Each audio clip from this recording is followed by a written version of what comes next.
বিসমিল্লাহির রহমানির রহিম। আসসালামু আলাইকুম।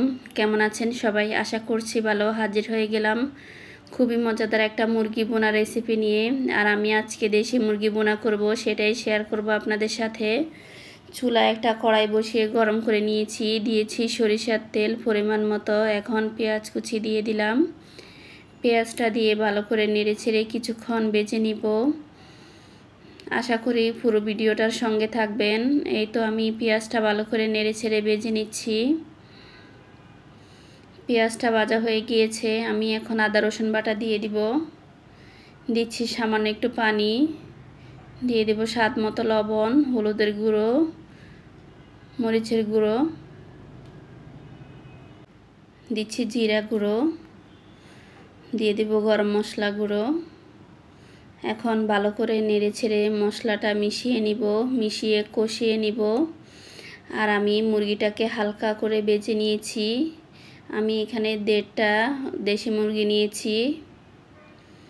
এই তো মশলাটা কষানো হয়ে গিয়েছে। আমি এখন মুরগিটা দিয়ে দিচ্ছি, দিয়ে ভালো করে মশলার সাথে মিশিয়ে নিব। মিশিয়ে ঢাকনা দিয়ে কিছুক্ষণ কষিয়ে নিব।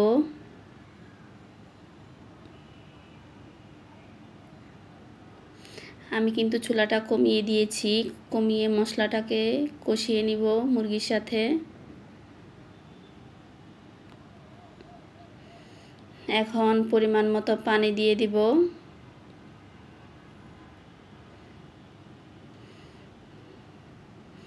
আর আমি পানিটা একটু কম দিব, চুলাটা কমিয়ে রান্নাটা করব আমি, সেই জন্য পানিটা কম দিয়েছি।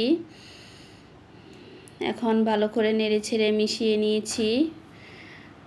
ঢাকনা দিয়ে অপেক্ষা করব রান্নাটা হওয়া পর্যন্ত।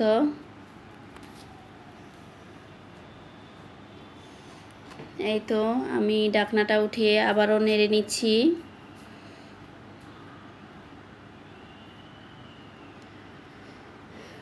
কিছুক্ষণ পর পর নেড়ে রান্নাটা করে নিব। এই তো আমার রান্নাটা প্রায় হয়ে গিয়েছে। আমি আরেকটু রান্না করে নিব। কালারটা খুবই সুন্দর হয়েছে আর খেতেও কিন্তু খুবই ভালো হয়েছিল। দেখেই বুঝতে পারছেন কেমন হয়েছে।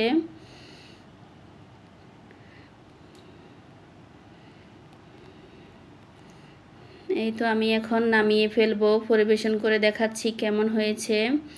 আমার ভিডিওটি যদি আপনাদের ভালো লেগে থাকে তাহলে লাইক, কমেন্ট, শেয়ার করবেন আর অন্যকে দেখার সুযোগ করে দিবেন। দেখা হবে অন্য কোনো ভিডিওতে। সেই পর্যন্ত সবাই ভালো থাকবেন। আসসালামু আলাইকুম। আল্লাহ হাফেজ।